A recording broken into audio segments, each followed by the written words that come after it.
거시적 이야기 설교를 지금 6번째 하고 있습니다. 창세기부터 이제 오늘 여호수아로 이제 들어가는데요. 오늘 여호수아서 1장 6절을 보니까 강하고 담대하라. 너는 내가 그들의 조상에게 맹세하여 그들에게 주리라 한 땅을, 그러니까 하나님께서 너희 조상에게, 너희 선조들에게 맹세하여 주리라고 약속한 땅을, 약속한 것을 이 백성에게 차지하게 하리라. 약속한 것을 이루게 하신다 하는 것입니다. 하나님은 약속하신 것을 반드시 이루시는 분이십니다. 얼마나 이루시냐면, 하나님은 약속하신 것을 이루기 위해서 하나님의 모든 것을 내어주십니다. 우리는 약속을 성취하고 계약을 이루기 위해서 우리 집도 팔고 땅도 팔고 그렇게 해서 그 계약을 이루지 않습니다. 도저히 이룰 수 없을 것 같으면 도망쳐버리는 사람들이 태반입니다. 그런데 하나님께서는 그 계약을 이루시기 위해서, 약속을 이루시기 위해서 모든 것을 주시는데요, 독생자 아들을 주시기까지 이루셨습니다. 성경이라고 하는 것은 구약과 신약입니다. 옛 약속, 새 약속. 성경은 약속으로 가득한 곳입니다. 약속의 말씀들을 하나님께서는 예수님을 통하여서 이 땅에 이루셨고, 뿐만 아니라 우리 개인들에게 이제 또 주어지는 여러 가지 약속들을 하나님께서는 지속적으로 이루어 가시는 분이심을 여러분 믿으시길 바랍니다. 하나님의 성품은 약속을 이루시는 분이다라고 하는 것입니다. 말씀하셨는데 안 이루어지면 어떡하지? 걱정할 필요가 없습니다. 걱정은 하나님 쪽에서 하십니다. 우리가 안 이루어주시면 어떡하지? 라고 걱정할 게 아니에요. 하나님이 걱정하세요. 하나님은 뭘 걱정하시는지 아세요? 약속을 이루어 주려고 하는데 쟤들이 안 받으면 어떡하지? 이거 걱정하세요. 약속을 주셔야 되는데, 주시려고 하는데 믿음이 없어서 받을 준비가 안 돼서 못 받고 지나가는 거예요. 지금 이스라엘 백성들은 출애굽에서 그 땅으로 들어가야 되는 약속의 성취 앞에서 그들이 믿음이 없어서 그것을 받지 못하고 38년 동안 광야에서 훈련했지 않습니까? 그래서 총 40년이 지나서 그들이 다시 그 약속 앞에 서게 된 것입니다. 약속을 이루시는 하나님 쪽에서는 이제는 이루실 거예요. 문제 없어요. 문제는 어디서 발생할까요? 우리 쪽에서 발생하는 거예요. 우리가 믿음으로 반응하지 못하면 약속이 이루시는 하나님의 그 약속의 이루어짐이 지연됩니다. 약속이 안 이루어지는 법은 없습니다. 지연됩니다. 여러분, 하나님께서 저와 여러분에게 말씀하십니다. 약속하십니다. 그 약속이 이루시는 때에 곧 이루어지기를 바랍니다. 우리의 믿음 없음으로 지연되는 인생이 되지 않기를 주의 이름으로 축복합니다. 성경은 수많은 약속으로 가득 찼습니다. 그래서 저는요, 밤에 절대 읽지 말아야 될 책 중에 하나가 성경이라고 생각합니다. 성경 읽으면 잠을 못 잡니다. 옛날에 은혜 못 받았을 때는 성경 읽으면 잠이 왔습니다. 그러니까 밤에 잠 안 오면 성경 읽었습니다. 성경 읽으면 뭐 한 장 못 넘겨서 잤어요. 그런데 제대로 은혜 받고 나니까 성경을 읽는데 이렇게 읽어요. 가슴이 뛰어요. 왜냐하면 이게 다 내게 주신 약속이거든요. 약속이니까 내가 받으면 이루어지는 거잖아요. 여러분, 하나님께서 여기 얼마나 풍성한 약속을 주셨는지 몰라요. 성경 속에 약속이 있어요. 오늘 이 설교도 하나님이 우리에게 주신 약속이, 이 약속이 여러분 가운데 이루어지기를 주의 이름으로 축복합니다. 여호수아서는 하나님의 약속하심이 가깝게는 40년 전 출애굽한 백성들에게 약속하신 것이지만, 멀게는 아브라함으로부터 시작된 약속. 그 약속이 이루어지는 바로 그 내용을 여호수아서가 담고 있습니다. 하나님의 약속이 성취되는 내용이 여호수아서 가득하다는 거예요. 그러니까 오늘 여호수아서를 보면서 우리는 뭘 생각해야 되냐면, 하나님의 약속의 성취가 어떤 식으로 이루어지는지를 봐야 돼요. 이걸 보면서 그러면 우리도 여호수아서에 나오는 이스라엘 백성들, 여호수아처럼 반응해서 내게 약속을 이루시는 하나님의 약속이 내 삶 가운데 이루어지게 해야겠구나 하는 것을 우리가 결단하고 배워가는 것입니다. 여호수아서는 전체 24장인데 절반입니다. 앞에 1장부터 12장, 앞에 절반은 약속하신 땅을 정복하는 내용이고요. 가나안 땅을 정복하는 것이죠. 그리고 13장부터 24장 후반부 뒤에는 정복한 땅에서 어떻게 그 하나님의 약속을 성취하고 누리고 사는지, 행복을 누리고 사는지를 기록한 책입니다. 앞에는 정복이고 뒤에는 누림에 대한 이야기. 그러면 이제 나눠서 봐야겠죠. 앞에 정복을 먼저 봐야겠죠. 하나님이 약속을 이루는데 정복하는 문제. 오늘 우리는 어디 정복을 하지는 않죠. 그래서 남의 땅 빼앗고 그러지는 않는데, 오늘 이 정복을 우리에게 적용하면 이런 거죠. 내게 있는 문제 해결, 내 앞에 가로막고 있는 장애물을 해결하는 것. 지금 내 인생에 막닥뜨린 여러 가지 어려운 문제를 어떻게 해결할 것인가. 그것이 1장부터 12장에 나와 있습니다. 여러분 인생에 문제, 강력한 문제가 있을 때 그 큰 문제를 해결하는 데 있어서, 그 문제를 해결하는 데 있어서 가장 어려운 것은 무엇입니까? 무엇 때문에 그 문제 해결하는데 어려움이 있습니까? 사람들은 그럴 겁니다. 문제를 해결하는데 어려운 것은요, 그 문제가 어렵기 때문에 그렇습니다. 그 문제가 크기 때문에 어려운 겁니다. 문제가 간단하면 해결하기 쉽습니다. 적이 너무 강력하니까 어렵습니다. 또 문제는 크고 어려운데 상대적으로 나는 너무 연약하니까요. 나는 초라하니까요. 나는 가진 게 없으니까요. 나는 능력이 없으니까 해결을 못합니다. 문제 앞에서 우리가 서 있는 모습이 그겁니다. 외부의 적은 크고 나는 약하고, 그래서 문제를 해결할 수 없다는 것이죠. 그런데 여호수아서 1장부터 12장까지 하나님께서 말씀하시는 그 문제를 해결하는 길에 있어서 그 문제의 가장 큰 걸림돌은 외부의 그 문제가 크냐, 내부의 내가 작으냐, 여기 있지 않다는 겁니다. 1장 6절을 보니까 강하고 담대하라 라고 말씀하십니다. 또 7절을 보면 오직 강하고 극히 담대하여 라고 말씀하고 있습니다. 9절을 볼까요? 내가 내게 명령한 것이 아니냐, 강하고 담대하라 라고 말씀하십니다. 문제를 해결하기 위해서 우리가 가져야 될 태도, 강하고 담대하라는 겁니다.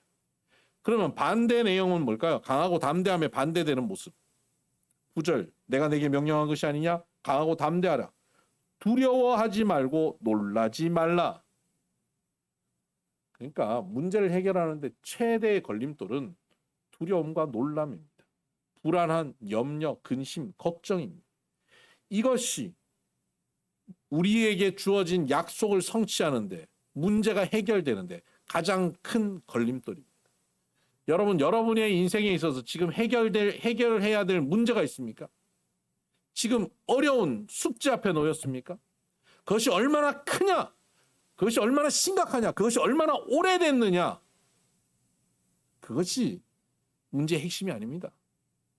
그것에 반해서 내가 얼마나 어리석으냐? 내가 가진 게 얼마나 없느냐? 내가 얼마나 힘이 없느냐? 나를 도울 사람이 얼마나 없느냐? 이것이 문제의 핵심이 아니라고요. 그 어려운 상황 앞에 서 있는 나의 태도가 두려움과 불안함과 염려와 근심과 초조함 가운데 있느냐 아니냐입니다. 여러분 어떻습니까? 여러분 이 문제를 해결하기 위해서 여러분이 두려움과 염려, 불안함 속에 있다면 그 문제는 해결되지 않습니다. 그래서 하나님께서 말씀하십니다. 여호수아에게 두려워 말라, 놀라지 말라, 강하고 담대하라고 말씀하고 있습니다. 지금 여호수아는 강하고 담대하라라는 말씀을 듣는 이유가 있습니다. 지금 가나안 땅으로 들어가기, 약속의 땅으로 들어가기 직전 이들은 요단강 요단강 건너편에 있거든요. 요단강 동편에서 서편으로 건너가야 되는 겁니다. 근데 요단강을 건너가야 되는 상황에 있는데 여기서 이스라엘 내부에 큰 변화가 생겼습니다. 40년 동안 출애굽하고 이끌어왔던 전설의 리더 모세가 은퇴한 겁니다. 하나님께서 모세를 은퇴시켜 버렸습니다. 그리고 하나님이 데려가 버렸어요. 어디로 가는지 몰라요. 무덤도 없어요. 그리고는 하나님께서 여호수아를 모세의 후계자로 세웠습니다. 40년 동안 완전한 리더로 서 있던 모세가 사라졌어요. 앞에는 강력한 적이 있습니다. 여리고성을 위시해서 수많은 적들이 있습니다. 문제를 해결할 엄청난 적들이 있죠. 물론 얼마 전에 그들은 이 주변에 바사랑 옥 싸워서 이겼죠. 승리했습니다. 근데 그건 모세가 있을 때고요. 이제 모세가 없어요. 얼마나 적들이 불안하게 두렵고 떨리겠습니까? 그리고 또 내부는 어때요? 사람들은 그럴 겁니다. 왜 여호수아가 리더가 돼? 쟤나 나나 뭔 차이가 있다고? 제가 뭘 잘해서 리더가 됐지? 모세가 한 것만큼 할 수 있을까? 제 표정 봐. 저 걷는 자세 봐. 저 말투 봐. 나 못할 거야. 사람들은 벌써 여호수아를 판단하고 지켜보는 모습이 있는 겁니다. 사람들이 직접 그렇게 말하지 않고 사람들이 그렇게 판단하고 있지 않다 하더라도 여호수아 입장에서 사람들이 날 쳐다만 봐도 그냥 이렇게 지나갔는데 1초 이렇게 쳐다봤는데 저 날 주시하고 있구나. 스스로 주눅드는 거예요. 여호수아는 외부의 적들과 내부의 판단 앞에서 두려워하고 놀라고 불안해하고 염려하고 근심할 수밖에 없는 상황입니다. 이래서는 하나님이 약속하신 것을 누릴 수 없습니다. 이룰 수 없습니다. 성취하지 못합니다. 그래서 강하고 담대하라고 말씀하신 겁니다. 그런데 여러분, 그래, 적이 있고 내부에 비판이 있고 그래도 그래, 내가 강하고 담대하게 흔들리지 말고 마음 먹고 가보자. 여러분 그렇게 해보시죠. 해보자. 되던가요? 마음 딱 먹고 갔다가 누가 한마디 하면 어떤 지표 하나 어떤 정보 하나 보면 안 되겠어 하고 바로 고개 숙이고 주눅 드는 게 우리들 아닙니까? 마음을 내가 강하게 먹는다고 강하여지고 담대해지지 않습니다.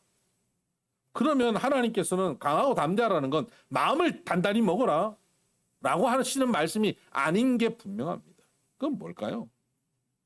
7절을 보면 오직 강하고 극히 담대하여 나의 종 모세가 내게 명령한 그 율법을 다 지켜 행하고 우로나 좌로나 치우치지 말라. 그리하면 어디로 가든지 형통하리니 이 율법책을 내 입에서 떠나지 말게 하며 주야로 그것을 묵상하여 그 안에 기록한 대로 다 지켜 행하라. 그리하면 내 길이 평탄하게 될 것이라. 내가 형통하리라. 강하고 담대하라. 뭐와 연결되어 있습니까? 말씀과 연결되어 있습니다. 말씀 앞에 강하고 담대하라는 거예요. 이 강하다라고 하는 단어가 히브리어로 하자크라고 하는 단어입니다. 하자크는 급하고 강력하게 쥐는 거예요. 급하고 강력하게 잡는 거예요. 하나님의 말씀을 급하고 강력하게 잡는 겁니다. 그러면 강하고 담대하여집니다. 염려와 불안과 두려움 가운데 하나님의 말씀을 강력하게 붙잡는 순간 염려와 불안과 두려움이 사라지기 시작합니다. 여러분 교회 오실 때 불안함과 염려 가운데 오지만 예배를 드리고 나면 마음의 평안함을 느끼고 돌아가실 때가 많이 있잖아요. 그런 거예요. 그 말씀을 붙잡을 때 세상이 줄 수 없고 내 머리로 계산되어져서 오는 평안함이 아니라 하나님이 주시는 참 평안이 주어지거든요. 그게 강하고 담대하게 하는 말씀을 붙잡을 때 오는 마음들입니다. 이건 내가 다짐한다고 되는 게 아니에요. 말씀을 붙잡는 거예요. 근데 말씀을 붙잡았는데 조금 지나면 느슨해져요. 그러면 또 불안함이 찾아오죠. 그때 어떻게 해야 되죠? 또 강하고 급하게 말씀을 붙잡아야죠.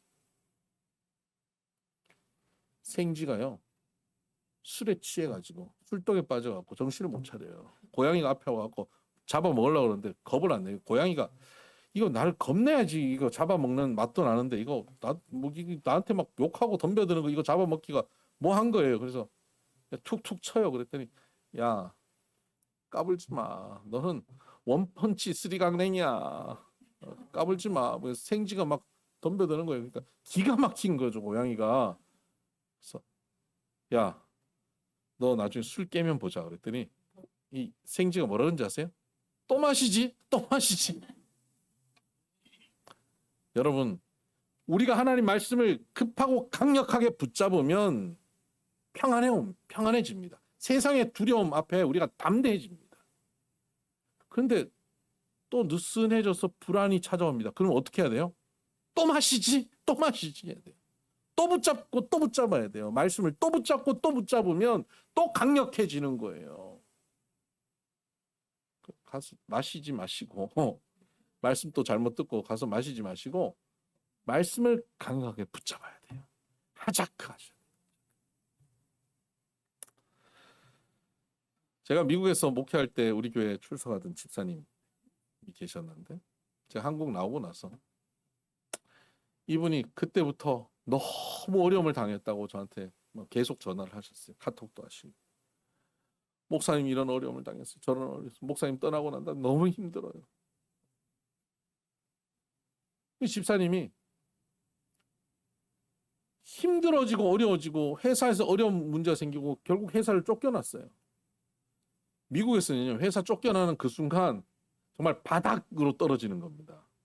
그러니까 매달 들어오는 돈이 안 들어오면 좋은 집에 살아도 그 집에 매달 페이를 해야 되는데 그건 못하면요, 이거 큰일 나는 거거든요. 신용 카드 쓴 거 그 못 갚으면 큰일 나는 거예요. 피부치도 없고 기댈 사람도 없잖아요. 정말 바닥으로 떨어지는 상황이에요. 그런데 이 집사님이 그런 어려운 상황 속에 목사님 어떻게 해요? 제가 뭐 어떡하겠어요? 집사님 말씀을 들으세요. 말씀만 들으세요. 또 말씀을 열심히 또 들으셨어요. 취업됐어요. 근데 또 얼마 안 돼갖고 또 쫓겨났어요. 이분이 능력 없는 분이 아니라 아주 실력 있고 능력 있는 분인데 또 쫓겨났어요. 백인 회사에서 또 쫓겨났어요. 미국의 그 식품 회사에 들어갔거든요. 미국의 식품 회사는 굉장히 그 백인들 중심으로 형성돼 있는 그런 카르텔이 있어요. 그러니까 거기 가서 왕따 당하고 어려움 당하는 거예요. 쫓겨났어요. 근데 그 몇 개월을 다니고 또 쫓겨나고 그러면서 굉장히 침체됐는데, 그러니까 이분이 어디 갈 데가 없어요. 돈도 없고 하니까 어디 갈 데가 없어요. 그래서 친구들 만나서 밥도 사 먹고 그런 것도 못 하고 하니까 주로 가는 외출이 뭐냐면 교회 모임이에요. 교회 모임 가면 밥도 주고 커피도 주고 불러주는 데는 교회밖에 없으니까 교회만 간 거예요. 교회 가서 그냥 커피 먹고 밥 먹고 말씀 나누고. 그러다가 그 모임에서 어떤 집사님, 같은 교회 집사님이 자기가 식품 한국에 수입하고 중국에 수입하는 일을 하는데 지금 트럼프가 들어와서 무슨 이렇게 법을 많이 바꿔가지고 수입하는데 이 어려움이 생겼다. 이 법이 너무 어렵다. 그때 이분은 식품 회사에 있으면서 바로 그 부분을 맡아서 하고 있었거든요. 그래서 제가 좀 도와드릴까요? 좀 도와드렸어요. 그랬더니 이게 술술 풀린 거예요. 이 사람에게는 너무 쉬운 일인데 이 상대방에게 너무 어려운 문제였던 건데 몇 가지만 도왔더니 다 풀린 거예요. 너무 해결이 잘 됐어요. 여기서 이분이 깨달았어요. 지금 이 법이 바뀌었는데 외국에서 식품 회사 하는 분들 수입하는 것, 이거 내가 컨설팅 해줘야 되겠구나. 그래서 유명한 식품 회사에 다 이메일 다 보냈어요. 근데 거기에 다 연결된 거예요. 전 세계 유명한 식품 회사들이 다 이분에게 컨설팅을 받아버렸어요. 해결이 됐어요. 지금 유명한 사업가로 지금 활동하고 있습니다. 그분이 저한테 이런 얘기해요. 목사님, 제가 그 어려울 때 할 수 있었던 건 말씀 붙잡는 것밖에 없었습니다. 그래요. 말씀 붙잡는 거, 하자, 그거 강하게 붙잡는 거, 그거 하는 거예요. 아니요. 제가 강하게 붙잡은 게 아니라 말씀을 붙잡을 수밖에 없는 상황이어서 말씀을 붙잡았습니다. 자꾸 할 수밖에 없는 거예요. 다른 누구도 붙잡을 수 없고 어디도 불러주는 데 없으니까 교회 가서 밥 먹고 교회 가서 커피 먹고 교인들 만나고 그러다 보니까 말씀이 들리고 말씀의 공동체 가운데 있고 그거 붙잡고 있다 보니까 하나님께서 내 마음에 그 불안한 가운데 평안함을 주시고 강함을 주시고 만족을 주시고 여유를 주시더라고요. 그 말씀을 붙잡고 걸어가니까 하나님이 주시는 길이 열리더라는 거죠. 여러분 하자크 하셔야 됩니다. 하나님의 말씀을 강하게 붙잡아야 됩니다. 여호수아에게 이 말씀을 주시고 하나님께서는 이스라엘 백성들을 요단강을 건너가게 하거든요. 우리가 뭐 천국 가면 죽으면 요단강 건너간다 그러잖아요. 여기서 나오는 얘기예요. 광야 같은 인생길에서 요단강을 건너서 하나님이 약속하신 천국의 땅으로 들어가는 것, 요단강 건너가는 거거든요. 요단강을 건너가는데 요단강이 1년 중 제일 수위가 높은 때 하나님께서 건너가게 하셔요. 아니 40년 기다렸으면 제일 수위가 낮을 때 딱 맞춰서 가도 좋잖아요. 40년 기다렸는데 가장 수위 높을 때 하나님 건너가게 하셔요. 3장 15절에 보니까 요단이 곡식 거두는 시기에는 항상 언덕에 넘치더라. 언덕에 넘칠 만큼 수위가 높을 때 건너가라고 말씀하시는 거예요. 그리고는 어떻게 하라 그러냐면 궤를 맨 자들이 요단에 이르며 궤를 맨 제사장들의 발이 물가에 잠기자. 언약궤를 하나님의 말씀의 궤를 맨 제사장들이 그 요단강 수위가 흘러 넘치는 그 강에 발을 담그기 시작해요. 여러분 홍해를 건널 때는 홍해가 갈라지고 난 다음에 그 길을 걸었습니다. 근데 요단강을 건널 때는요. 요단강이 물이 흘러 넘칠 때 들어갔어요. 들어가라는 거예요. 뭘 들고? 말씀 들고. 말씀 들고 들어가니까 17절 3장 17절 여호와의 언약궤를 맨 제사장들은 요단 가운데 마른 땅에 굳게 섰고 그 모든 백성이 요단을 건너기를 마칠 때까지 모든 이스라엘은 그 마른 땅으로 건너갔더라. 제사장이 물이 흘러넘치는 곳에 언약궤를 메고 발을 딛고 들어갔더니요. 갈라지기 시작했어요. 끊어졌어요. 요단강에 마른 땅이 생기기 시작하고 거기를 건너가게 된 겁니다. 말씀으로 그 문제 가운데 뛰어들었어요. 그랬더니 길이 열립니다. 여러분 말씀을 하자크 하는 사람은 말씀을 붙잡고 그 길로 뛰어드는 겁니다. 여러분의 삶의 자리에 문제 가운데 문제가 다 해결되면 그때쯤 내가 가야지. 아니요. 하나님의 말씀을 가지고 문제의 현장으로 뛰어드시기를 바라요. 내가 그 문제를 어떻게 해결해야 될지 답도 없는데 그냥 말씀 붙잡고 뛰어드시기 바라요. 그러면 여러분의 말씀을 가지고 그곳에 발을 딛는 순간 그 수위 높은 요단강이 끊어져 버리듯 여러분의 그 문제, 흘러넘치는 문제들이 끊어져 버릴 것입니다. 발견할 수 없던 길이 그곳에 생길 겁니다.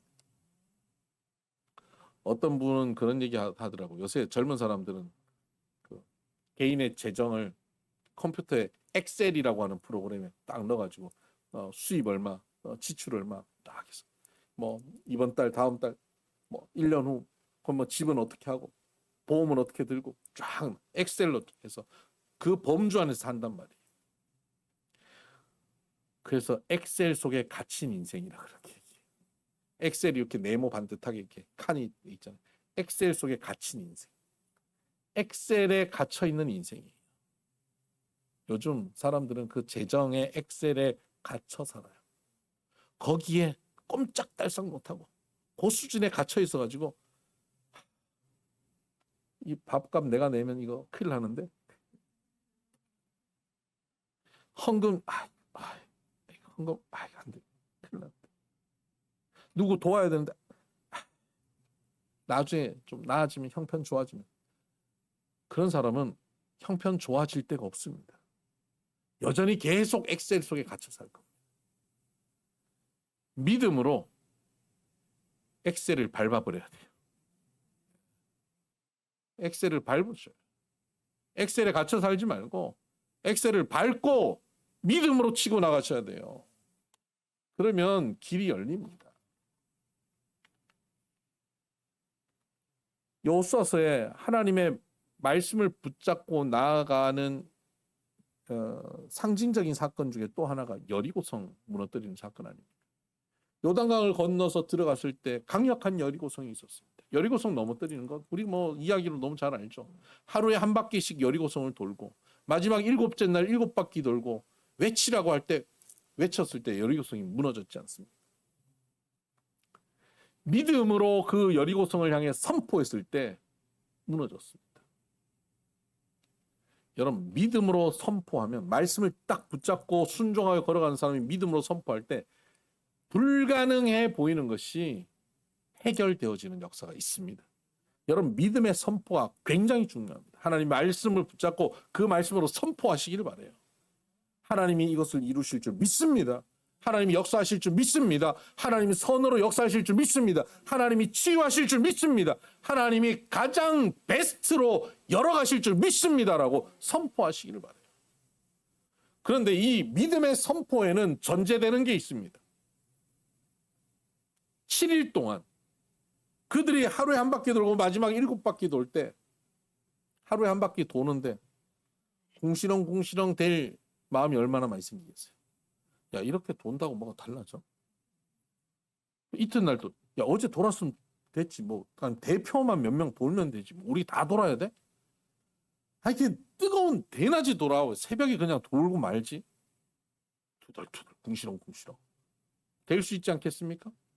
그리고 뭐 하루 돌면 저쪽에 벽돌이 몇 개 떨어지고 이틀 돌면 그 다음 벽돌 몇 개 떨어지면 그러면 좋은데 하루 돌고 이틀 도는데 적들이 더 강력하게 더 지켜버리고 야, 이런다고 되겠어? 저 여호수아 가서 집권하더니 좀 달라졌어요. 표 달라 그럴 때는 열심히 하더니 이제 리더가 되더니 완전히 달라졌어요. 그러지 않겠어요? 그래서 하나님이 뭐라고 말씀하시냐면 돌 때 침묵해라. 여러분, 믿음의 선포로 성이 무너지기 전에 우리에게 필요한 것은 믿음의 침묵입니다. 붕시렁붕시렁 대고 할 말이 있고 불평이 이만큼 나올 때 꾹 눌러야 돼요. 아니 저거 왜 이러고 눌러야 돼요. 이게 믿음의 침묵이에요. 믿음의 침묵을 가지셔야 돼요. 이거 성도들이 믿음의 침묵을 가지는 걸 가지고 영화를 만들었잖아요. 양들의 침묵이라고. 믿음의 침묵을 하셔야 돼요. 그 믿음의 침묵이 쌓이다가 하나님이 사인 주시는 어느 날 믿음으로 선포하면 여리고가 무너지는 것입니다. 여러분, 우리의 삶의 자리에서 선포하는 순간은 한순간이고 침묵해야 되는 순간은 굉장히 깁니다. 여러분, 그 긴 시간을 잘 침묵하시길 주의 이름으로 축복합니다. 그렇게 여리고성이 무너지고 나니까 그 다음에 여리고 성 무너지고 난 후에 여호수아 10장 29절을 보면요. 10장 29절. 여호수아가 온 이스라엘과 더불어 막게다에서 림나로 나가서 림나와 싸움에 여호와께서 또 그 성읍과 그 왕을 이스라엘의 손에 붙이신지라 칼날로 그 성읍과 그 중에 모든 사람을 쳐서 멸하여 한 사람도 남기지 아니하였으니 그 왕에게 행한 것이 여리고 왕에게 행한 것과 같았더라. 여리고에게 행한 것과 같았다. 림나에게도 같았다. 또 32절에 보면 여호와께서 나기스를 이스라엘 손에 넘겨주신지라. 32절 하반절 맨 밑에 보세요. 모든 사람을 쳐서 멸하였으니 림나에게 행한 것과 같았더라. 35절 볼까요? 35절 후반절 보면 진멸하여 바쳤으니 나기스에 행한 것과 같았더라. 37절 마지막 부분도요. 에글론에 행한 것과 같았더라. 39절 하반절에도 림나와 그 왕에 행한 것과 같았더라. 여러분 계속 같았더라. 여호수아가 여리고성 앞에서 믿음의 침묵과 믿음의 선포로 승리하고 나니까 그 다음 이 말씀을 붙잡고 나아가는 곳마다 말씀의 승리가 같았더라. 여리고성 이야기는 굉장히 길게 나오죠. 다른 전쟁 이야기는 짧아요. 처음에 하나님께서 기적을 주실 때는요, 그 기적이 대단한 기적이고 간증거리예요. 할 얘기가 너무 많아요. 몇 달 며칠 막 이야기해요. 근데 그게 계속 반복돼요. 할 얘기가 없어요. 그냥 그게 일상이 돼요. 같았다. 같았지.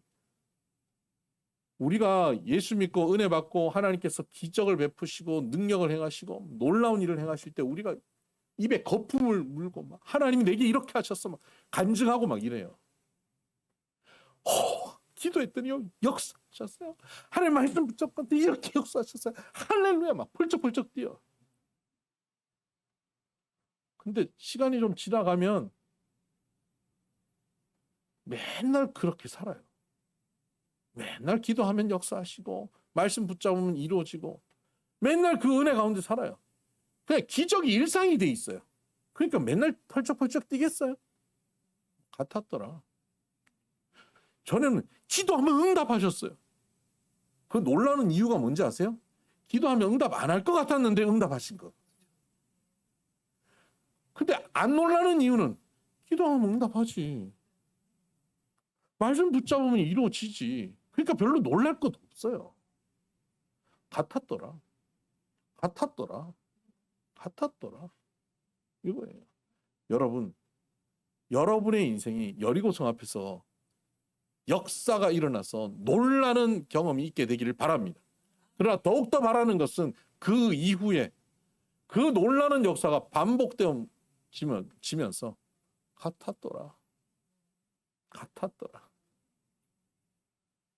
간증이 그냥 일상이 되어지는 인생. 특별히 간증거리가 없어져 버리는 인생. 이게 특별한 얘기예요? 일상인데. 하나님의 역사가 우리 가운데 일상이 되고 기적이 일상이 되어버리는 그런 인생이 되기를 주의 이름으로 축복합니다. 하나님의 말씀을 하자크할 때 하나님은 강 밑에도 길을 내시고 여리고도 무너뜨리고 그 은혜가 우리 삶 가운데 일상이 되고 지속되게 하십니다. 두 번째는 그렇게 들어간 그 땅을 다 차지하고 난 다음 그 땅을 어떻게 누리느냐 문제입니다. 여러분, 많이 가졌다고 행복을 누리지 않습니다. 그 유산 전문 변호사가 그런 얘기 했다 그러더라고요. 유산과 관련돼서 소송하는데 늘 그 변호하던 분이 유산을 20억 이상 남긴 가정, 자녀들은 100% 싸웁니다. 자기가 경험해 보니까 20억 이상 유산을 가진 자녀들은 안 싸운 자녀들이 없다는 거예요. 문제가 뭡니까? 유산이 작아서 문제입니까? 아니요. 분배의 문제입니다. 그 유산을 어떻게 나누느냐? 그 문제예요. 저희는 3형제인데, 3남매인데요. 지난 4월 달에 저희 아버지가 돌아가시고 난 다음 유산으로 안 싸웠습니다. 왜요? 20억이 뭡니까? 2억이 뭡니까? 2천만 원도 없어요. 저희 아버지 가방 하나 들고 왔어요. 빈 가방. 아버지 빈 지갑 하나 들고 왔어요. 아버지 쓰시던 성경책 하나 들고 왔어요. 유산이 없어요. 그러니까 너무 행복해요. 여러분, 자녀들한테 유산 남겨줄 생각하지 말고 계실 때 다 쓰고 가셔요. 다 쓰고 가실 때 헌금도 많이 하시고 선교도 많이 하시고 나누는 것도 많이 하시기를 주의 이름으로 축복합니다. 괜히 그 남겼다가 자식들 싸워요. 이스라엘 백성들이 가나안 땅 들어갔습니다. 많은 땅을 차지했죠. 광야에서 맨날 헤매던 인생이 이제 땅을 차지하고 그곳에 살 수 있게 됐잖아요. 정착하잖아요. 얼마나 좋겠습니까? 이제부터 뭐가 시작되겠습니까? 지금 12지파가 나눠야 됩니다. 서로가 눈치 게임이 시작된 겁니다. 야, 우리가 정복 전쟁하고 다녀보니까 저쪽은 산들이 너무 많고 여기 이쪽은 평지가 있고 강이 있고 여기는 너무 기름지던데 야, 우리 지파가 저기 살아야지. 저기를 노리는 지파가 몇 지파겠어요? 12지파에. 그 좋은 땅 그거 가져야 되지 않겠습니까? 다 강남 서초 살고 싶지. 누가 저 시골 구석에 산속에 뭐 자연인은 그러겠지만 다 강남구 서초구 살고 싶은 거예요. 그런데 다 눈치 게임 하고 있는데 그때 갈렙이라고 하는 사람이 등장합니다. 갈렙이 등장해가지고 무슨 얘기를 하는데 사람들이 엄청 긴장하게 하는 말을 합니다. 여호수아서 14장 6절입니다. 14장 6절. 그때 유다 자손이 길갈에 있는 여호수아에게 나오고 그니스 사람 여분네의 아들 갈렙이 여호수아에게 말하되 여호와께서 가데스 바네아에서 40년 전 얘기입니다. 40년 전에 하나님께서 나와 당신에게 대하여 하나님의 사람 모세에게 이르신 일을 당신이 아시는 바라. 40년 전 옛날 얘기하면 이게 좀 불편합니다. 전에 얘기 꺼내면 불편할 때 많잖아요. 40년 전 얘기를 꺼내는 거예요. 그때 하나님이 약속하셨던 거 당신 기억하지요? 하고 꺼내는데 그 얘기가 뭔지 아세요? 9절. 그날에 모세가 맹세하여 이르되 내가 그러니까 갈렙 너 얘기하는 거예요. 내가 내 하나님 여호와께 충성하였은즉 내 발로 밟는 땅은 영원히 너와 내 자손의 기업이 되리라 하였나이다. 와, 갈렙에게 40년 전 약속하셨대요. 네가 충성했으니까 네 발로 밟는 땅은 다 너와 내 자손에게 주겠다. 누구 약속이에요? 하나님 약속이에요. 갈렙이 이 전쟁에 다 참여했거든요. 다 밟았어요. 여기 다 내 땅 그러면 나눌 거 없어요. 그러니까 다 눈치 보고 있다 갈렙이 등장하니까 다 낙담하지 않겠습니까? 다 갈렙 땅인데요. 그럼 갈렙이 좀 양심을 가지고 저 기름진 땅 저기만 내 거 나머지 나눠 가져. 그래도 좀 괜찮을 것 같아요. 다 갈렙 앞에 지금 긴장하고 있어요. 갈렙이 이 어마어마한 권리를 주장하는 겁니다. 그리고는 이렇게 얘기합니다. 10절. 이제 보소서. 여호와께서 이 말씀을 모세에게 이르신 때로부터 이스라엘이 광야에서 방황한 이 45년을 여호와께서 말씀하신 대로 나를 생존하게 하셨나이다. 오늘 내가 85세로 돼. 85세예요. 그런데 모세가 나를 보내던 날과 같이 오늘도 내가 여전히 강건하니 내 힘이 그때나 지금이나 같아서 싸움이나 출입에 감당할 수 있으니 그때나 지금이나 똑같다는 거예요. 계산이 흐려지지 않는다는 거예요. 그러니까 한 평도 놓칠 수 없는 그런 아주 똘똘한 노인인 거죠. 좀 멍해가지고 좀 알아서 해라 이렇게 힘 빠지고 하면 좋을 텐데 그때나 지금이나 일반이다 이러고 나오니까 긴장하지 않겠어요? 12절이 결정탑니다. 그날에 여호와께서 말씀하신 이 산지를 지금 내게 주소서. 당신도 그날에 들으셨거니와 그곳에는 아낙 사람이 있고 그 성읍들은 크고 견고할지라도 여호와께서 나와 함께 하시면 내가 여호와께서 말씀하신 대로 그들을 쫓아내리이다 하니 이 산지를 내게 달라는 거예요.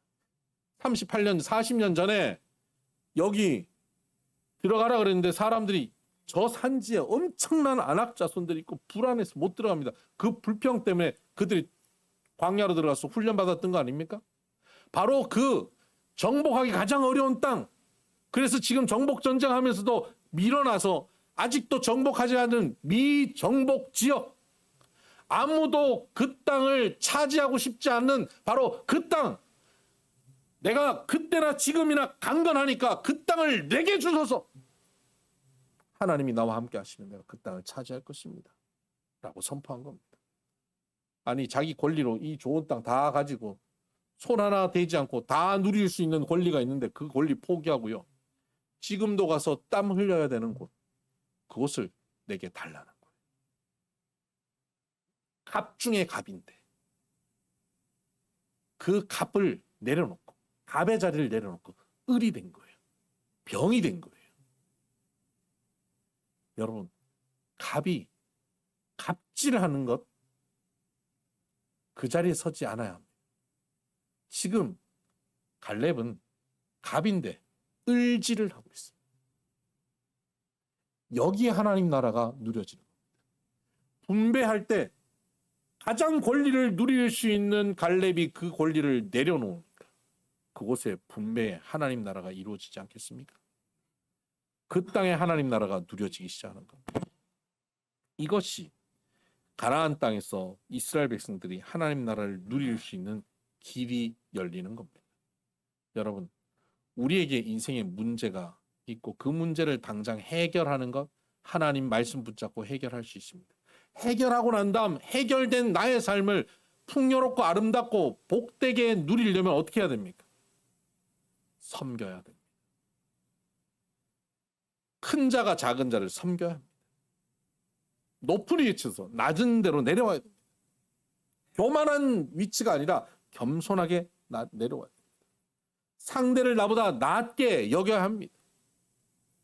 이것이 하나님 나라를 누리는 원리입니다. 높은 위치에서 상대를 지적하고 가르치려고 하면 안 됩니다. 야, 나도 충성해서 하나님이 이 모든 땅을 내게 주셨지 않냐? 이 땅 다 내 거야. 그럼 저희는요, 너도 하나님께 충성해봐. 젊은 날에 충성해보는 거야. 그러면 너도 혹시 아냐 나보다 더 많은 땅 받게 될지 너 알아서 해. 말은 맞지요. 재수가 없어서 문제지. 갑을 내려놓고 가르치려고 하는 것을 내려놓고 섬겨야죠. 이것이 하나님 나라를 풍성히 누리게 하는 길이에요. 이 땅에 천국이 우리에게 경험되어지려면 큰 자가 작은 자를 섬기는 것이에요. 여러분, 우리 교회가 천국이 되기를 원하십니까? 교회 오래 다닌 분들이, 장로, 권사, 집사님들이 먼저 섬겨야 돼요. 여러분, 가정이 천국 되기를 원하십니까? 가정에서 아빠가, 엄마가 섬겨야 돼요. 남편이 아내를 섬겨야 돼요. 요새는 가정의 실권을 누가 갖고 있냐면 주로 엄마들이 많이 갖고 있어요. 그럼 실권을 오랜 세월 놓쳤던 실권을 이제 내가 장하겠으니 내가 누리겠다. 수백 년 빼앗겼던 권력을 이제 여성이 가졌으니 이제 누리겠다. 그것을 내려놓으셔야 돼요. 우리 불쌍한 남성들을 섬겨주시기를 주의 이름으로 축복합니다. 남자들도 집에 와서 눈치 좀 안 보고 살 수 있도록 섬겨주시기를 주의 이름으로 축복합니다. 그때 천국이 이루어지는 거예요. 자녀들한테 큰 소리만 치지 말고 자녀들을 섬기셔야 돼요. 그때 가나안 땅, 하나님이 약속한 땅이 우리에게 주어졌을 때 그 땅에서 천국을 맛보게 되는 것입니다. 이렇게 천국을 누리면서 여호수아는 마지막 권면을 하고 있습니다. 23장